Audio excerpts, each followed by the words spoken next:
Oh, excellent. Okay. So here we are, Monday Book Club, continuing our reading of Kafka, The Trial. We are on chapter 7, which in my book is entitled Lawyer, Manufacturer, Painter. And with that, I will ask Orla to begin the reading. One winter morning, snow was falling outside the window in a foggy dimness. Kay was sitting in his office, already exhausted in spite of the early hour. To save his face before his subordinates, at least, he had given his clerk instructions to admit no one on the plea that he was occupied with an important piece of work. But instead of working, he twisted in his chair, idly rearranged the things lying on his writing table, and then, without being aware of it, let his outstretched arm rest on the table and went on sitting motionless with bowed head. The thought of his lawsuit never left him now. He had often considered whether it would not be better to draw up a written defense and hand it into the court. In this defense, he would give a short account of his life, and when he came to an event of any importance, explain for what reasons he had acted as he did, intimate whether he approved or condemned his way of action in retrospect, and adduce grounds for the condemnation or approval. The advantages of such written defense, as compared with the mere advocacy of a lawyer, who himself was not impeccable, were undoubted. Kay had no idea what the lawyer was doing about the case. At any rate, it did not amount to much. It was more than a month since Huld had sent for him, and at none of the previous consultations had Kay formed the impression that the man could not do much for him. Next, please. Tom. To begin with, he had hardly cross-questioned him at all, and there were so many questions to put. To ask questions was surely the main thing. Indeed, Kay felt that he himself could draw up all the necessary questions. But the advocate, instead of asking questions, either did all the talking or sat quite dumb opposite him, bent slightly forward over his writing table, probably because of his hardness of hearing, stroking a strand of hair in the middle of his beard and gazing at the carpet, perhaps the very spot where Kay had lain with Lenny. Now and then he would give Kay some empty admonitions, such as people hand out to children, admonitions as useless as they were wearisome, for which Kay did not intend to pay a penny at the final reckoning. After the advocate thought he had humbled him sufficiently, he usually set himself to encourage him again. He had already, so he would relate, on many similar cases, either outright or partially. Cases which, though at the bottom not quite so difficult, perhaps as this one, had been outwardly still more hopeless. He had a summary of these cases in a drawer of his desk. At this he tapped one of them, but he regretted he couldn't show it, as it dealt with official secrets. Nevertheless, the vast experience he had gained through all these cases would now redound to Kay's benefit. He had started on Kay's case at once, of course. The first plea was always ready for presentation. That was very important, for the first impression made by the defence often determined the whole course of subsequent proceedings. Though unfortunately it was his duty to warn Kay, it sometimes happened that the first plea was not read by the court at all. They simply filed it among the other papers and pointed out that for the time being, the observation and the interrogation of the accused were more important than any formal petition. If the petitioner pressed them, they generally added that before the verdict was pronounced, all the material accumulated, including, of course, every document relating to the case, the first plea as well, would be carefully examined. But unluckily, even that was not quite true in most cases. The first plea was often mislaid or lost altogether, and even if it were kept intact till the end, was hardly ever read. That was, of course, the advocate admitted, merely a rumour. Joan? It was all very regrettable, but not wholly without justification. Kay must remember that the proceedings were not public. They could certainly, if the court considered it necessary, become public, but the law did not prescribe that they must be made public. Naturally, therefore, the the legal records of the case, and above all, the actual charge sheets, were inaccessible to the accused and his counsel. Consequently, one did not know in general, or at least did not know with any precision, what charges to meet in the first plea. Accordingly, it could be only by pure chance that it contained really relevant matter. One could draw up genuinely effective and convincing pleas only later on, when the separate charges and the evidence on which they were based emerged more definitely, or could be guessed at from the interrogations. In such circumstances, the defense was naturally in a very ticklish and difficult position. Yet that, too, was intentional, for the defense was not actually countenanced by the law, but only tolerated. And there were differences of opinion even on that point, whether the law could be interpreted to admit such tolerance at all. Strictly speaking, therefore, none of the advocates was recognized by the court. All who appeared before the court as advocates, being in reality merely in the position of hole and corner advocates. Next, please. Naturally had a very humiliating effect on the whole profession. And the next time Kay visited the law court offices, he should take a look at the advocate's room, just for the sake of having seen it once in his life. He would probably be horrified by the kind of people he found assembled there. The very room itself, small and cramped, showed the contempt in which the court held them.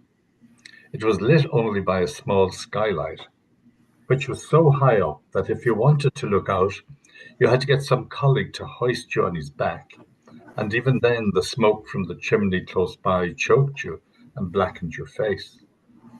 To give only one example of the state of the place was in, there had been for more than a year now a hole in the roof, not so big that you could fall through the floor, but big enough to let a man's leg slip through.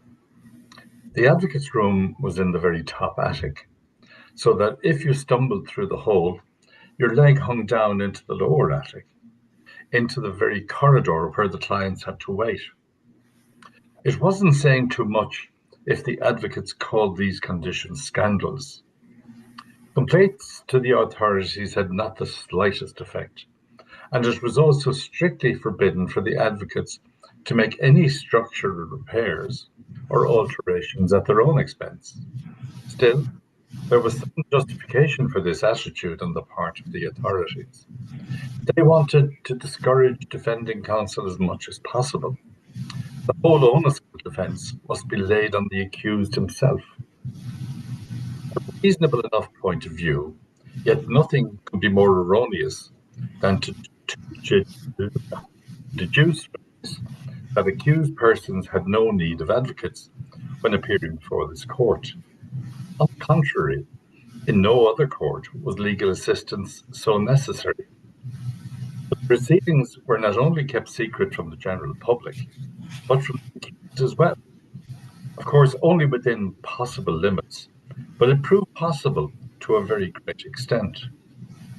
Even the accused had no access to the court records, and to guess from the course of an interrogation what document the court had up its sleeve was very difficult, particularly for an accused person who was himself implicated and had all sorts of worries to distract him. Now, here was where defending counsel stepped in. Generally speaking, an advocate was not allowed to be present during the examination.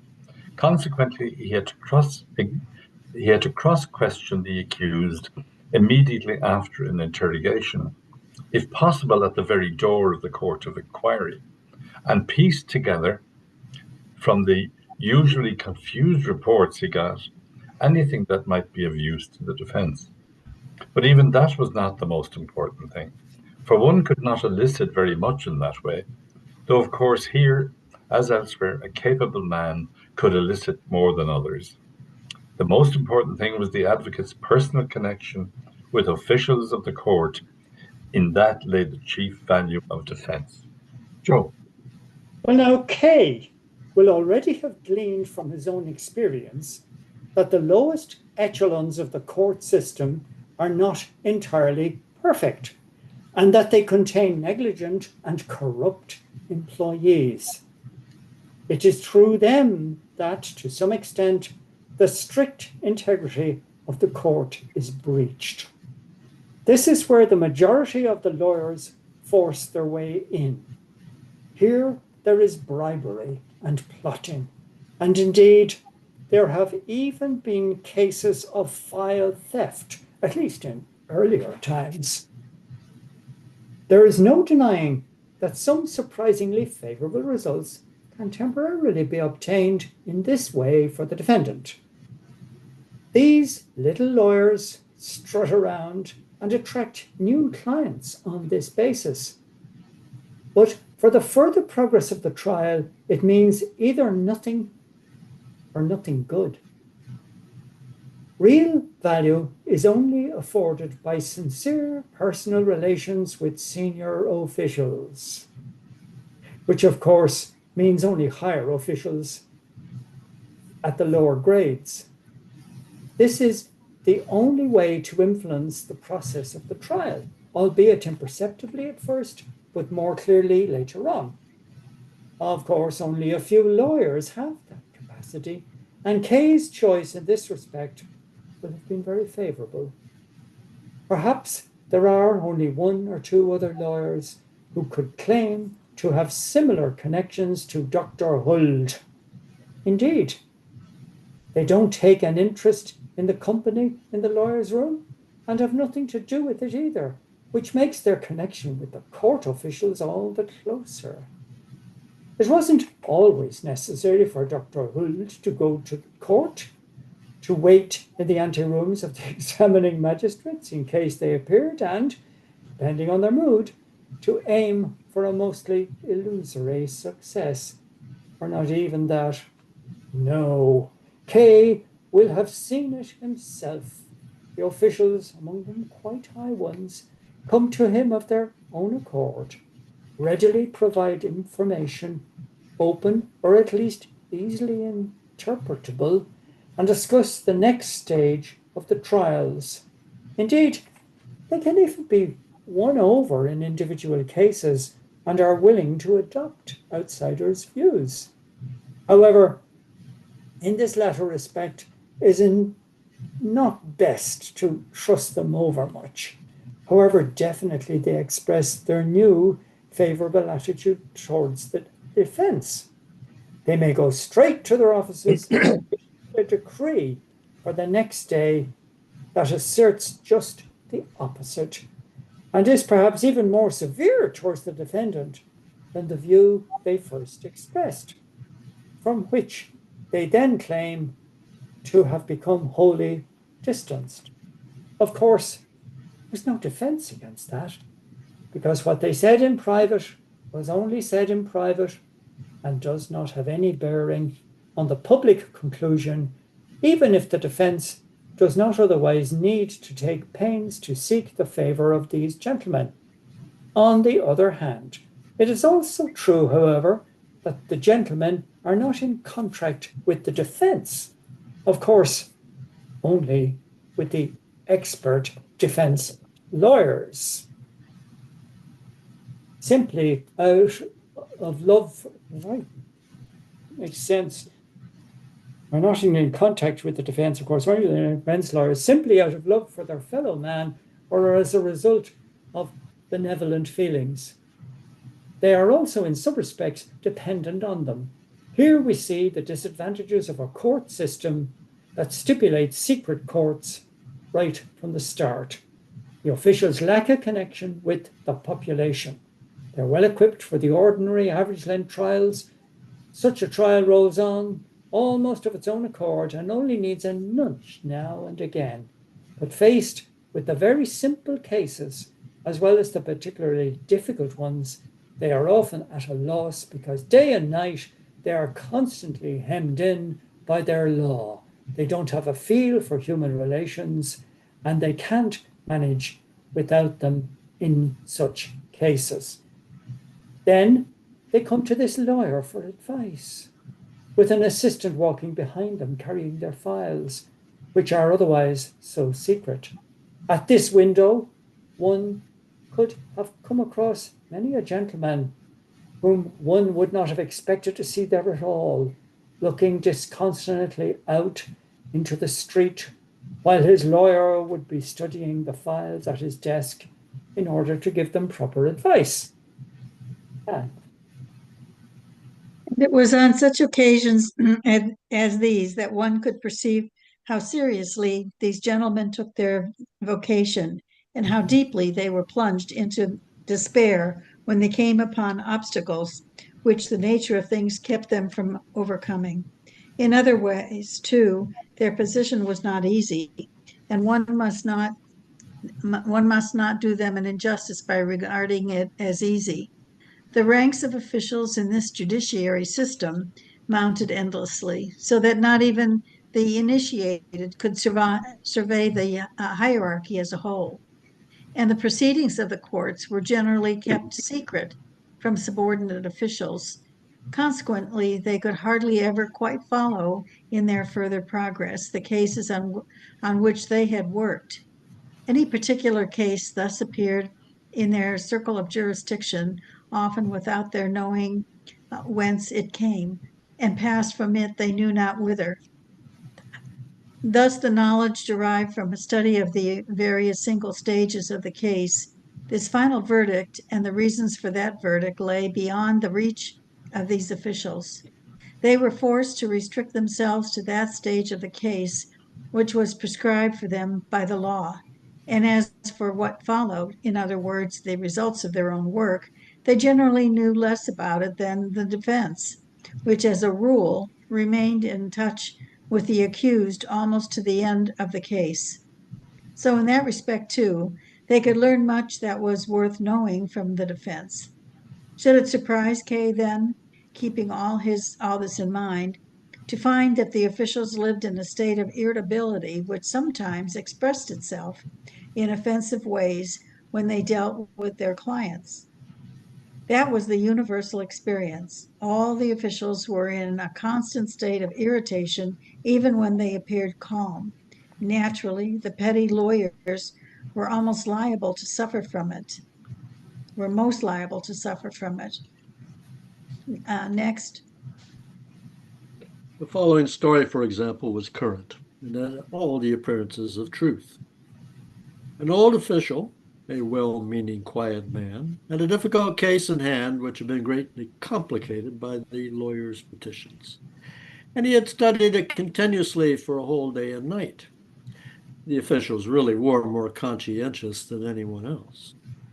Well, towards morning, after 24 hours of work with probably very little result, he went to the entrance door, hid himself behind it, and flung down the stairs every lawyer who tried to enter.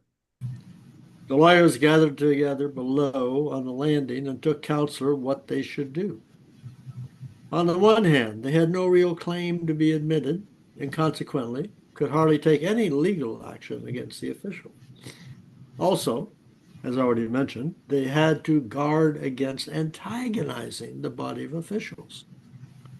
But on the other hand, every day they spent away from court was a day lost to them, and so a great deal depended upon their getting in.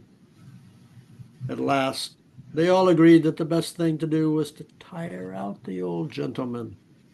One lawyer after another was sent rushing upstairs to offer the greatest possible show of passive resistance and to let himself be thrown down into the arms of his colleagues. That lasted for about an hour. Then the old gentleman, who was exhausted in any case by his work overnight, really grew tired and went back to his office. The lawyers below wouldn't believe it at first and sent up one of their numbers to peep behind the door and assure himself the place was actually vacant. Only then were they able to enter, and probably they did not dare even to grumble, for although the pettiest lawyer might be to some extent capable of analyzing the state of things in the court, it never occurred to the lawyers that they should suggest or insist on any improvements in the system. While, and this is very characteristic, Almost every accused man, even quite simple people among them, discovered from the earliest stages a passion for suggesting reforms that often wasted time and energy that could be better employed in other directions. The only sensible thing was to adapt oneself to existing conditions. And we are back to Orla.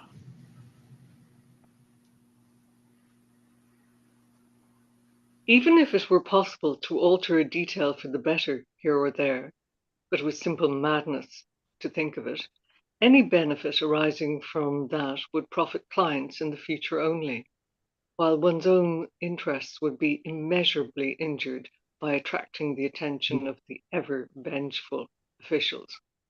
Anything rather than that. One must lie low, no matter how much it went against the grain, and try to understand that this great organization remained, so to speak, in a state of delicate balance, and that if someone took it upon himself to alter the disposition of things around him, he ran the risk of losing his footing and falling to destruction, while the organization would simply right itself by some compensating reaction in another part of its machinery, since everything interlocked and remained unchanged, unless, indeed, which was very probable, it became still more rigid, more vigilant, severer, and more ruthless. One must really leave the lawyers to do their work, instead of interfering with them. Reproaches were not of much use, particularly when the offender was unable to perceive the full scope of the grounds for them. All the same, he must say that Kay had very greatly damaged his case by his discourtesy to the chief clerk of the court.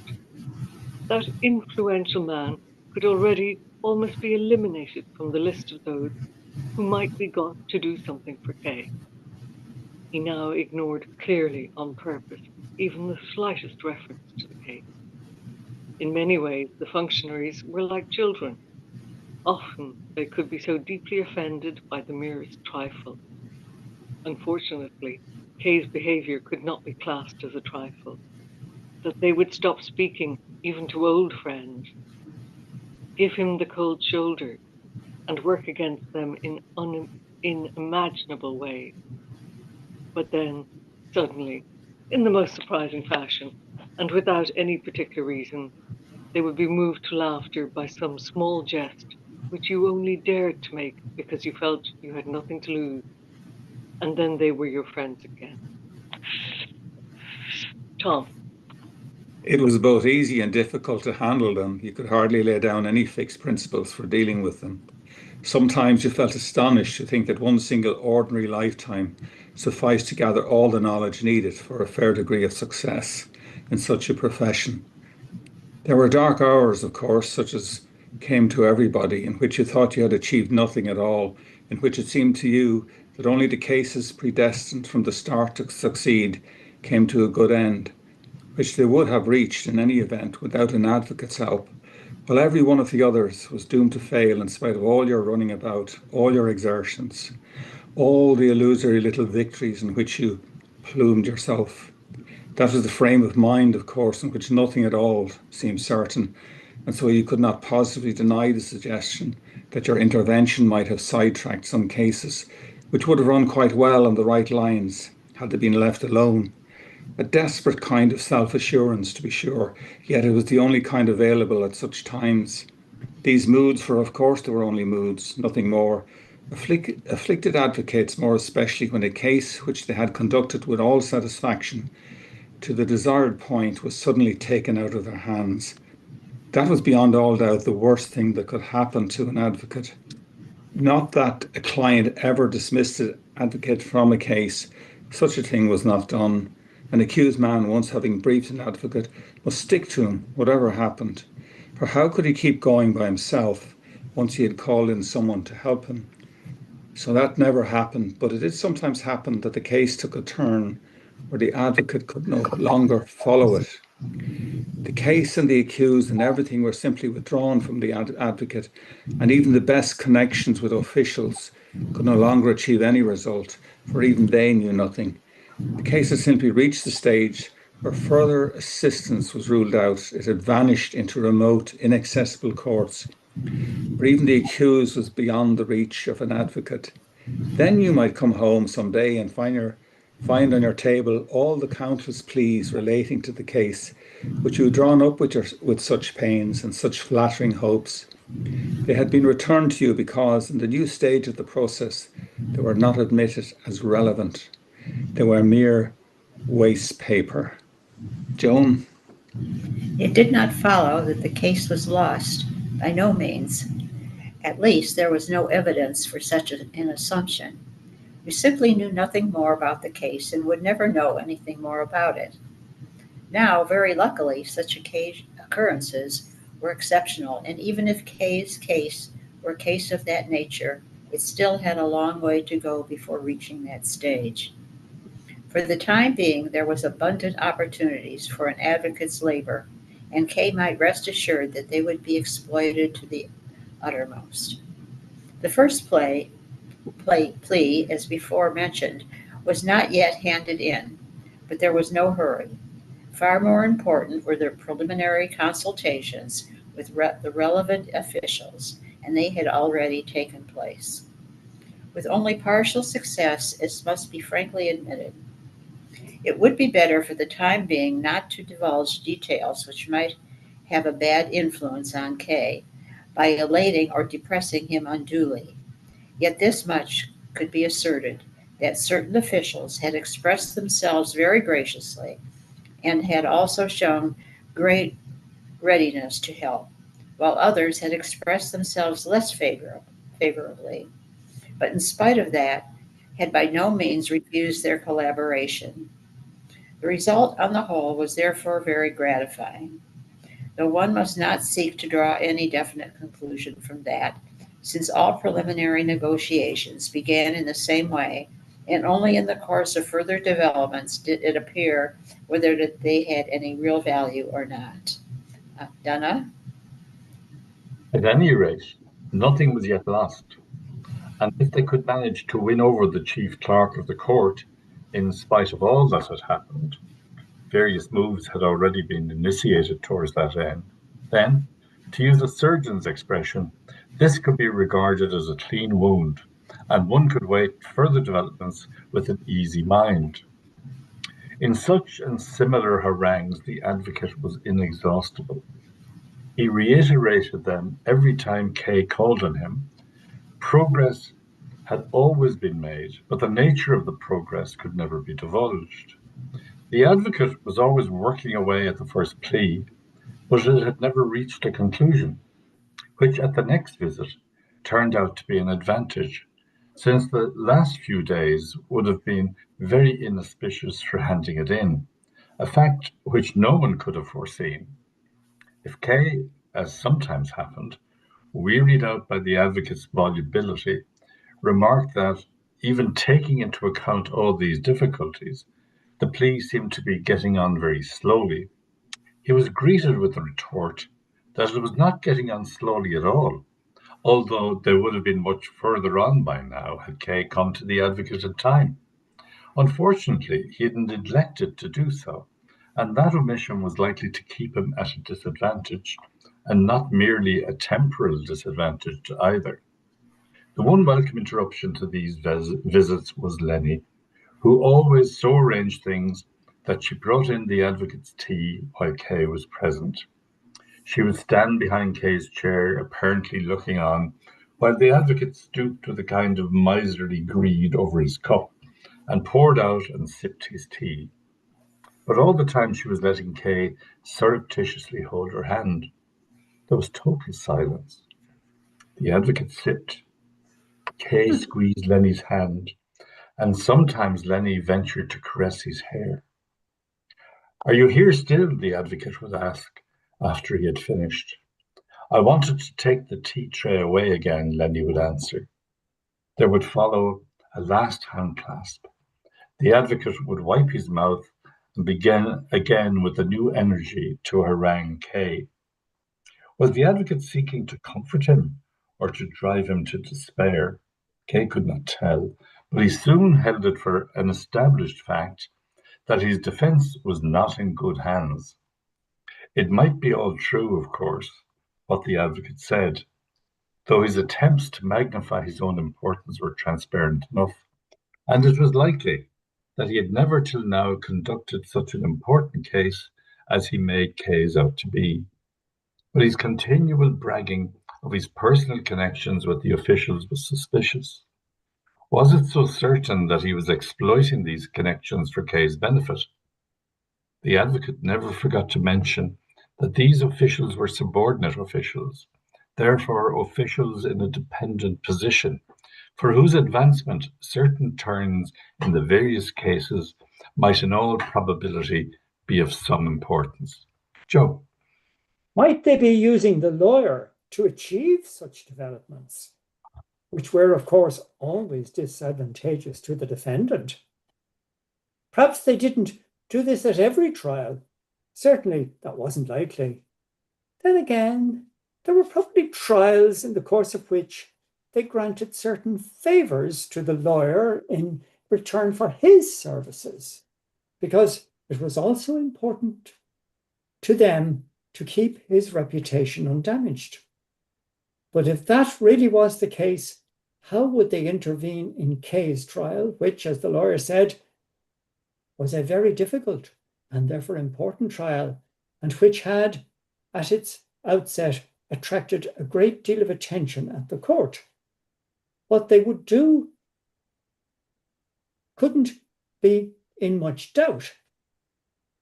It was already apparent from the fact that the first submission had still not been handed in, even though the trial had been going on for months, and that everything, according to the lawyer, was in its initial stages, which, of course, was well calculated for putting the defendant to sleep and keeping him helpless, only to then suddenly assail him with a verdict, or at least with the announcement that the initial investigation, which had not found in his favor, would be passed on to the higher authorities. Mhm. Will I keep going? Okay, it was absolutely vital for Kay to intervene himself. This conviction was overwhelming, especially when he was in a state of great fatigue, as on this winter morning, when all these thoughts were running through his head against his will. The contempt in which he had previously held the trial was no longer appropriate. If he'd been alone in the world, he would have been able to disregard the trial easily, although it was also certain that the trial would not have come about at all in that case. Now, however, his uncle had already dragged him to the lawyer. There were family considerations. His job was no longer completely unconnected with the course of the trial. He himself had imprudently mentioned the trial in front of acquaintances with a certain inexplicable satisfaction. Others had heard about it in mysterious ways. His relations with Miss Bursner seemed to fluctuate along with it. In short, he scarcely had the choice over whether to accept or reject the trial. He was in the midst of it and had to fight back. If he was tired, that was a shame. Anne. Yet there was no need for exaggerated anxiety at the moment. In a relatively short time, he had managed to work himself up to his present high position in the bank and to maintain himself in that position and win recognition from everybody. Surely, if the abilities which had made this possible were to be applied to the unraveling of his own case, there was no doubt that it would go well. Above all, if he were to achieve anything, it was essential that he should banish from his mind once and for all the idea of possible guilt. There was no such guilt.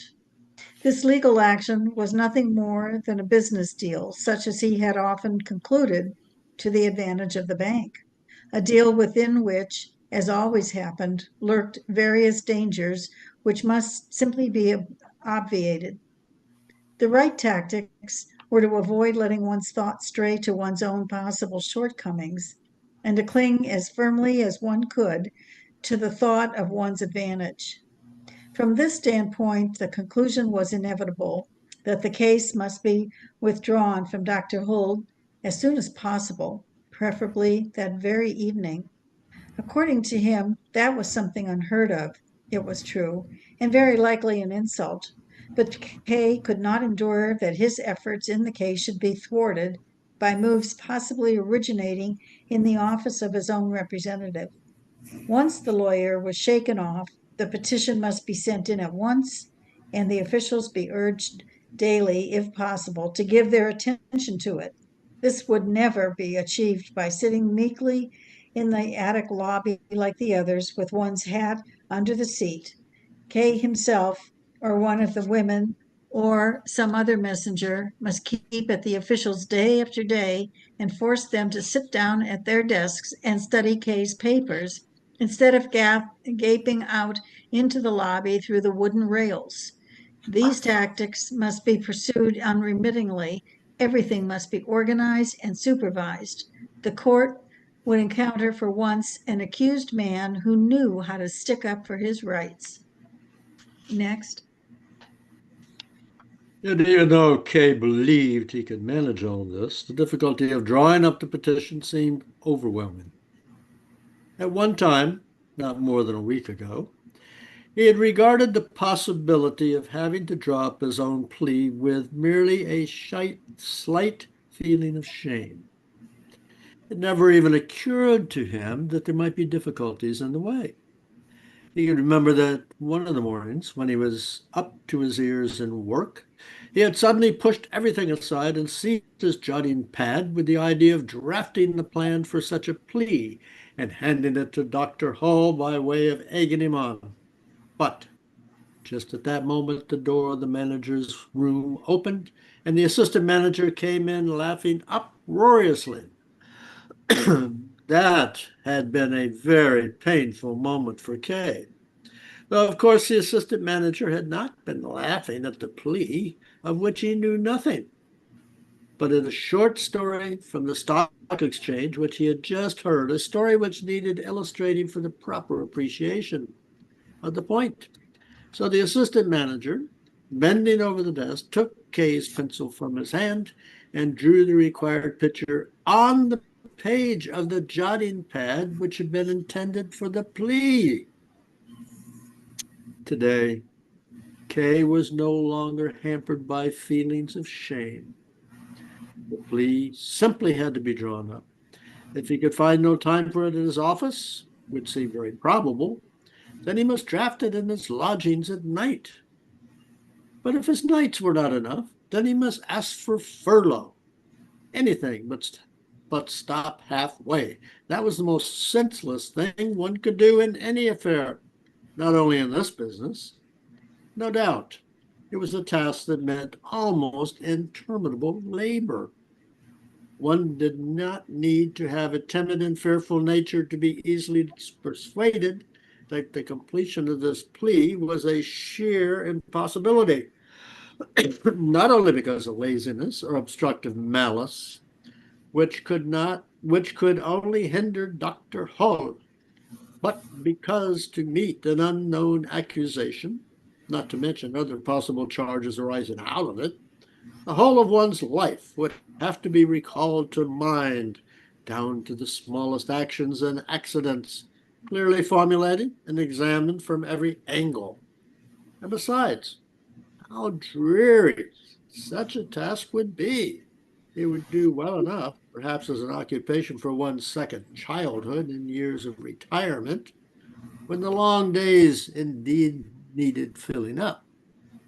But now, when Kay should be devoting his life entirely to work, when every hour was hurried and crowded, for he was in full career and rapidly becoming a rival even to the assistant manager, and when his evenings and nights were all too short for the pleasures of a bachelor life. This was the time when he must sit down to such a task. Once more his train of thought had led him into self-pity.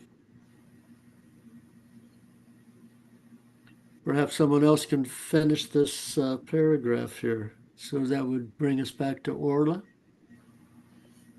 I've run out of breath, Orla. – Well, you're doing very well given your weekend experience of sickness. Once more, his train of thought had led him into self-pity. Almost involuntarily, simply to make an end of it, he put his finger on the button which rang the bell in the waiting room. While he pressed it, he glanced at the clock. It was 11 o'clock. He had wasted 2 hours in dreaming, a long stretch of precious time, and he was, of course, still wearier than he had been before. Yet the time had not been quite lost.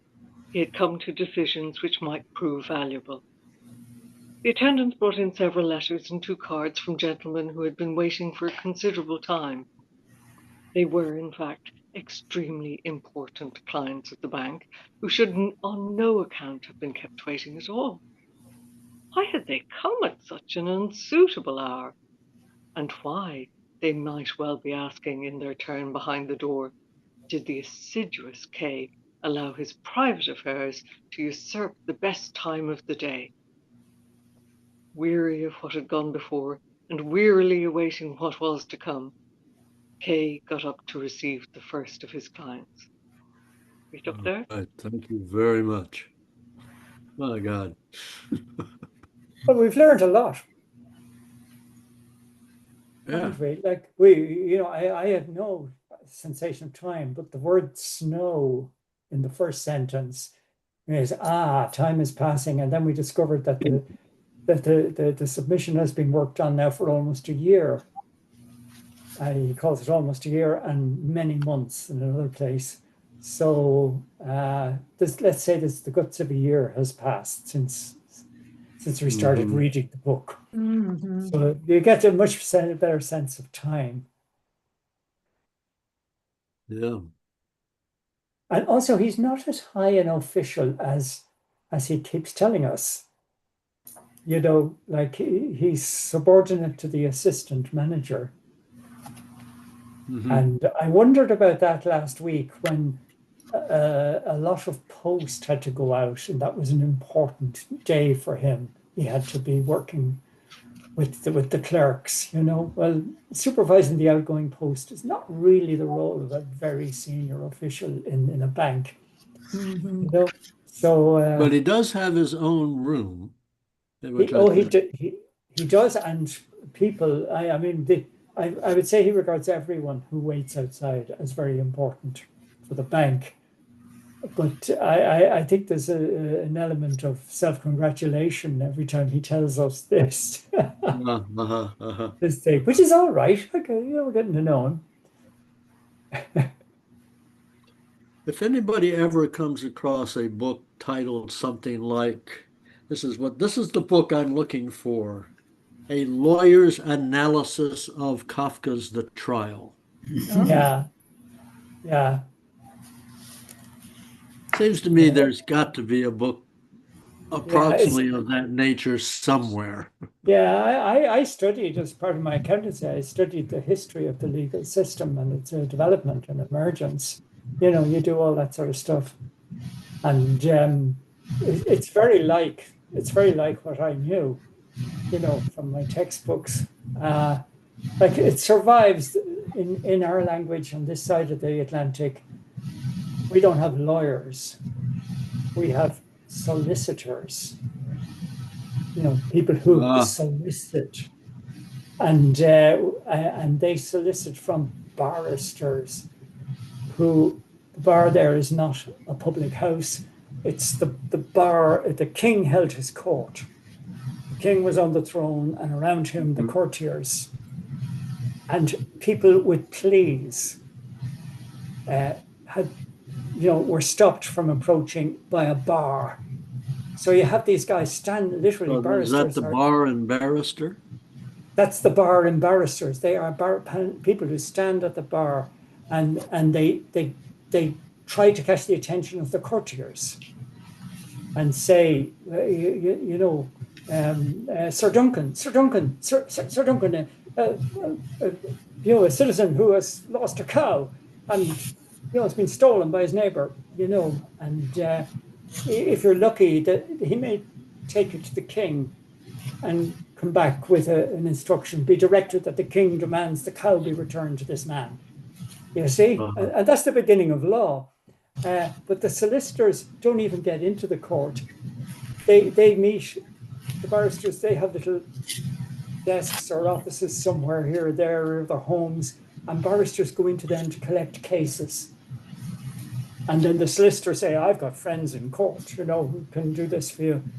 So if you've lost your cow or your chickens have been robbed, I can sort of see that it has ceased developing here. The king, eventually decides, instead of having all this carry on, he's going to send judges out on circuit throughout the kingdom. And then you would get times of the year, the different circuits where the horseback judge would arrive, and you would have a local situation then with the bar, and solicitors and barristers. So I can sort of see it here, but it's wonderful that it's what if that never evolved? It just stayed as it was back in the day, and people who are going around saying I have great influence, and I'm the very higher officials. It's a sort of I don't want to use the word paralysis, but it is the word that describes it. So there you go. So if you've got relations who are solicitors, it's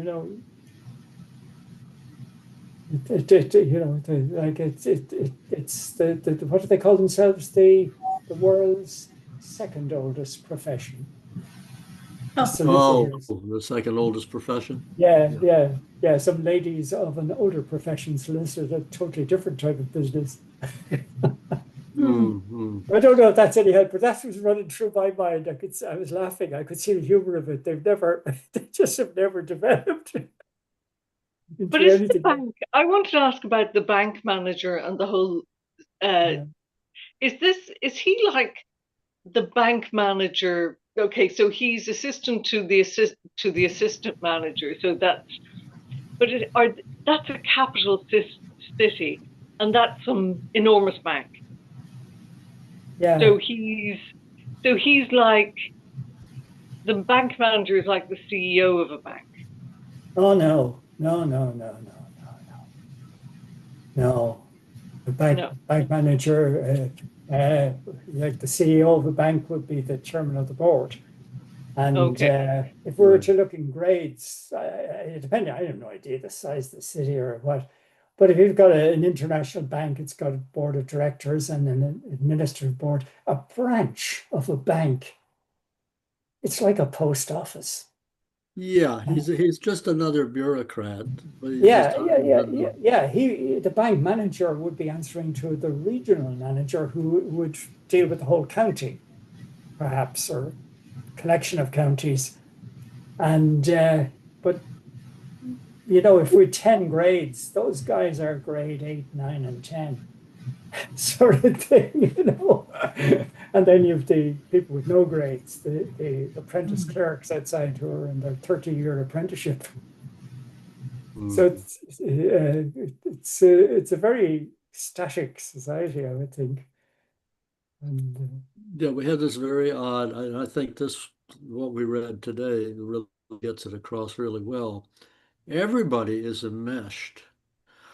All the actors here are enmeshed in a bureaucracy where they have power over some and they are overpowered by some. And they all are kind of obeying opaque rules of the road, which they're never entirely sure of. Yeah. So if you're a newbie, such as Kay, entering the system, you're going to alternate between either arrogance or complete helplessness. Yeah. You're arrogant on the days when you think you can improve the system, but this isn't tolerable. The system needs to be improved. I can improve it. Yeah. I'm going to put my assistant bank manager skills on this problem, and I'm going to show these people how to do it right. And then the next day, it's like, oh my God, I don't know what's going on. I'm just terrified. You know, what is this? It's been on his mind now a year. I wonder if his crime has been the creation of that loan for his landlady. You know, the way he says he'd organized a loan for her. And that might be outside the scope of his authority. You know what I mean? I wonder, like that smacks of conflict of interest that he should have exempted himself from. Oh, okay. Well, But, you have a possibility. possibly, yeah. Well, there is a very not real famous book written by an American lawyer called Seven Felonies a Day. And the thesis is that the average citizen in the United States commits 7 felonies a day.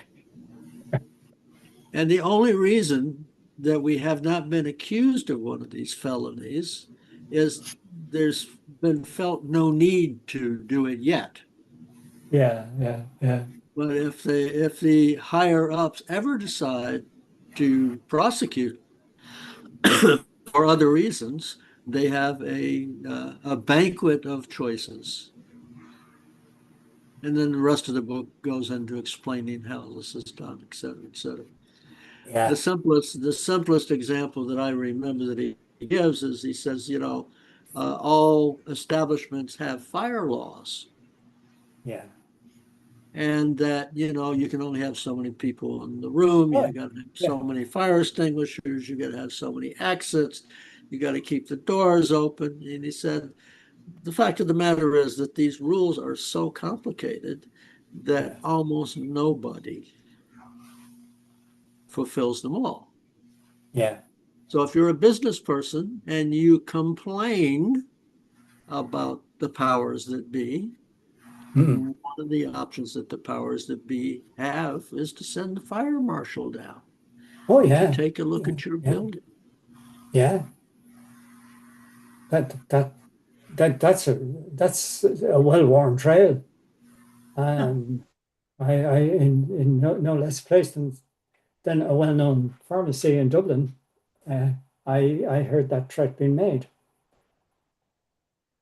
It's a way of getting it closed, you know. Yeah. No, this was like that, but back in the day, it would have worked. Like a day the fire officer would have had a heart attack. But if you think about it, like 7 felonies, it's quite not a big number. Think the average person driving a car, the number of offenses they commit. You know, you probably got a tire with a wrong pressure at some stage, and you know, and the law lays down pressures, and you're probably parked in a way you shouldn't have. You know, you were so many inches from the pavement, you know, the sidewalk. Maybe once you were an inch or two out. Like if you were followed around by an artificial intelligence drone, you might be picking up on hundreds of. I think in my house, like, you know, I've done work on walls, and I'm sure I've crossed planning regulations. You know, in things being an inch or two out or something. You just don't know. There's thousands and thousands and thousands of laws. You couldn't possibly know them all. Jesus said that we sinned 70 times 7 every day. 70 times 7. Yeah, the good man falls. Yeah. Yes, but Jesus could forgive us, and the law does not forgive. Yeah. I knew one solicitor once, and he was a lot older than me. He's gone now from the world, but he was city centre solicitor dealing with all sorts of cases. Very busy man, and behind him on the wall in the office there was a giant painting of a donkey. Of a what? Of a donkey, you know, a horse, a donkey, an ass. Oh, okay. And he would say to new clients, when they were saying, oh, on the one hand, this, he'd say, look, that's the law up there. The law is a laws. Oh, And he fitted well here, wouldn't he? I was involved in a legal case several years ago, and I Yeah. thought I had all the righteous, facts on my side. I was sure to win the case. There was no question about it. I had found an attorney who was going to be a good representative. But you know why he took the case? He hated the opposing attorney.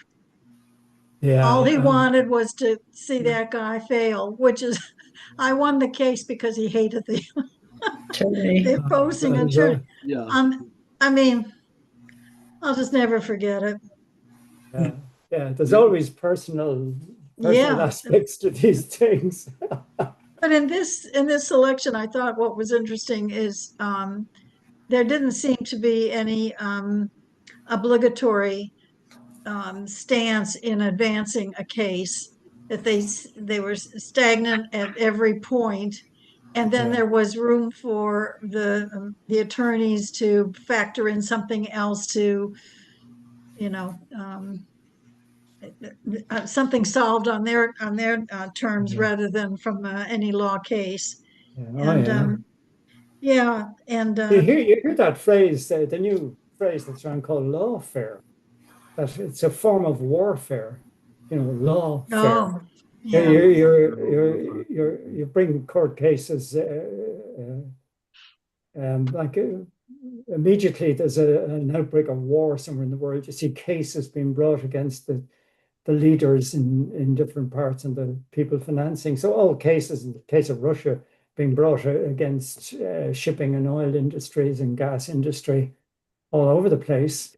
Not to mention the other rights cases, human rights. And I mean, I know that there was a book about Vladimir Putin published about 15 years ago, and all the Russians tried to get in the British courts to stop it, not have it published, and that would be lawfare. And they almost succeeded. They didn't, but there'll be other cases that have succeeded. The dozens of them. So it's something like that that's happening here. Yeah, I feel a lot closer to Joseph K now than I did when we started. Yeah, I thought we got a bit. The poor guy he's now playing on. He's been sitting in the office worrying. He's been worrying for a year. Gosh.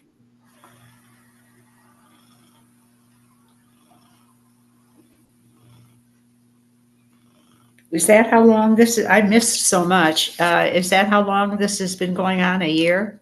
That's what he said. It's almost a year Yeah. now, and the first submission has not been Ah. made. But he's been told it doesn't matter anyway. It'll probably just be rejected. Yeah, I think Joe is using the seasons as a way. Of Yeah. telling, yeah. Yeah, the snow warned us, but he described it as almost a year, and then then he says that many months have passed, Mhm. and still the first submission.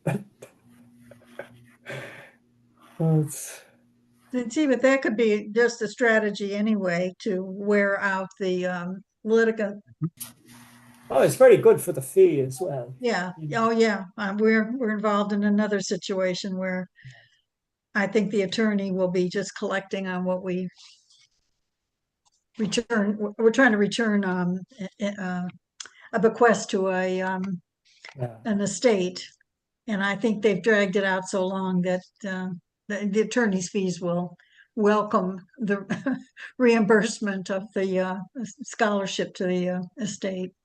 There's Yeah. one nice quotation there I like. One must not seek to draw any definite conclusions. Yeah. I Yeah. think he has that there, But I Yeah. mean, towards the end there, where he's drawn up his plea, kind of mirrors what Kafka was doing himself in writing the trial. He was struggling to write it, and he stopped writing it.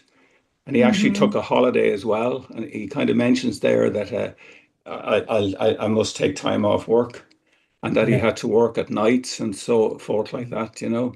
So it's kind of mirroring what Mm. he was doing in the trial.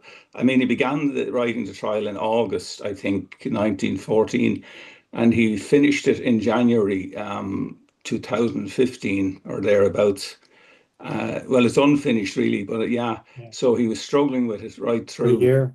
Yeah. Well, only a few months really, and I think yeah, he kind of mirrors that a bit in it. I think, yeah. But one of the quotations I came across, and I really like it. He says, Kafka says, "The artist is the person who is a person who has nothing to say," and I like that. Hmm. Mm. So yeah, it's kind of a very dedicated writing, I thought, and the detail and the way he Oh, winds it round and around and around. It um, could be, I mean, the Marxists looked at this and they kind of saw themselves in it as well, how a communist party operates. You know, yeah. Yeah. if you happen to get the better of one section of it, he kind of mentions that there, that the other sections will kind of come together and then kind of, you know. Or I was thinking of the Catholic Church as well. Like if you make headway in one Yeah. sense, yeah, the whole system will actually change, Self-adjust. and you'll be left, yeah, that Yeah. kind of thing, Yeah. yeah, Correct. yeah, A yeah, self-correcting system, yeah. as it were. Every You know, system has an inward thing of you know, blotting out the individual one way or the other. Yeah, yeah. Yeah. Well, the truism is that all large bureaucracies yeah, pretty much operate in the same method, yeah, whether they it be a corporation or Yeah. government or church. Mm. You know that there are just certain phenomena that happen at various levels of a bureaucracy that come about. And you know, Ivan Illich, who was probably one of the, in my opinion, one of the greatest social critics, he said the irony is that so many organizations who put a state mission statement to, well, I'll use the common one, to improve the health of the people, end up doing the opposite. Yeah. Because after a time, the preservation of the bureaucracy becomes more important than the original mission mm, bureaucracy. The other example he gives is education, where he says that education, you know, that educational bureaucracies eventually deteriorate into being more of a defense of the educational bureaucracy than Yeah. of Yeah. enlightenment of the students. Now, that's a little cynical, but I have to say, in my experience, Oh, yeah. seems pulled out quite well. Yeah. Well, that's organizations are like that. They age, and they develop their own internal language as well, and they develop their own internal mythologies and histories, um, uh, and it's rather like and maybe even football clubs might be like that. Any grouping of people, and the trick in business is to refresh that without destroying it. mm. And that, but eventually, Orla touched on that last week with the was it in here? It was in this or in another reading about the levels. You know, you begin as a theocracy, it moves into a king rulership. From there, you move down to princes, then you move to democracy, and you know, kind of seem at the end to move into idiocy, and it's to stop that development of a bureaucracy that just exists only for its own self. Anyway, Gosh, Lenny is his only ray of hope in the whole thing, you know. that is Is that his imagination? Yeah, Like, that's the one who good. comes in and No, that's oh, what I like the way he throws that in, and also the part where he was saying, you know, where the leg of the if your foot went through the floor, it came down over the people sitting below.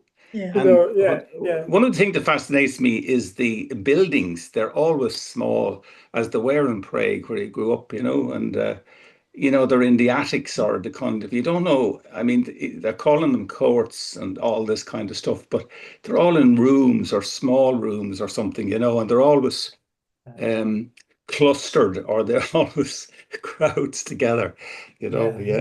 yeah. Anyway, the other thing I noticed, they said, where your man told him, progress was always being made, you know. Yeah, yeah. It's mm, mm. That was from a hole in the roof that dampened the floor, what made it weak to walk on. Yeah. I did underline and want to verbally underline the sentence uh, where he writes, above all, if he were to achieve anything, it was essential that he should banish from his mind once and for all the idea of possible guilt. There was no such guilt. Yeah. Yeah.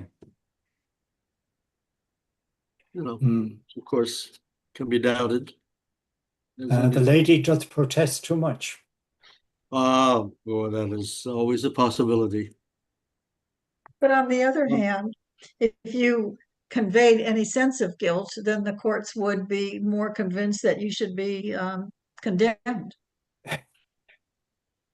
You know, you almost have to play a game with when the court system in America is very different from what you would imagine. It's got its own um, procedures and games and what's entered and what's not allowed to enter. And anyway, it's fascinating. I don't know. Yes, what's the taking of a legal system and then allowing lawyers, I mean, predominant legislators are lawyers, Mhm. allowing lawyers to reform it, which generally means adding more complication onto things. Yeah, yeah. So, you know, a layperson such as most of us are, all of us are here, it's very opaque. Oh, yeah. Yeah. And I'm sure, you know, as anybody who's been involved will realize very quickly Mm. that the proceedings are always conducted in a form of jargon and Yeah. Oh, short, yeah, yeah, yeah. you know, so it's hard to keep up with. Well, it's really annoying and frightening that in America now, with the powers that our president has, he can decide to fire lawyers who are working on a case, who have been with Department of Justice for years, for a career, someone they appointed earlier, someone they disagree with.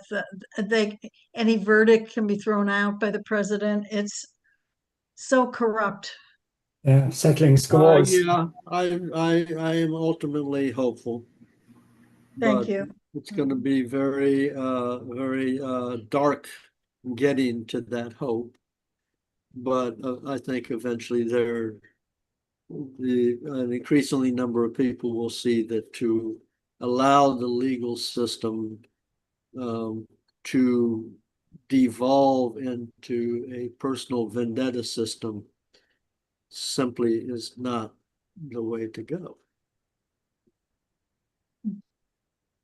And, you know, in the meantime, I concentrate on figuring out what parts of the legal system can probably be successfully used in the United States. And I think with the no trespassing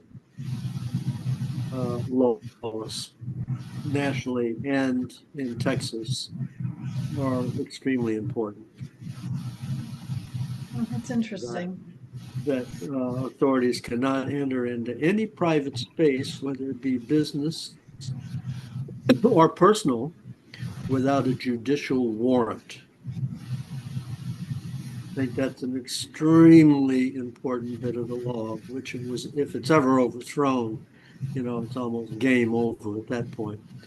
But this is a part of the law which I think both those on the left, the right, and in the middle can fundamentally agree on. That has to stand. So anyway, I have marked in my book on page 129 to where we would start next time with, "This was a jovial little man." 2 visitors. Yeah, first of them. Yeah. We got that? Are we in agreement? Yeah. Yep. Mhm. All right. Okay. Put a date. And you. Excuse me for all the coughing. Hopefully by the time we see after each it. other. Okay. Okay. Good, folks. Thank you, Jonathan. Thanks, Thank you. Uncle. Everyone. All very, very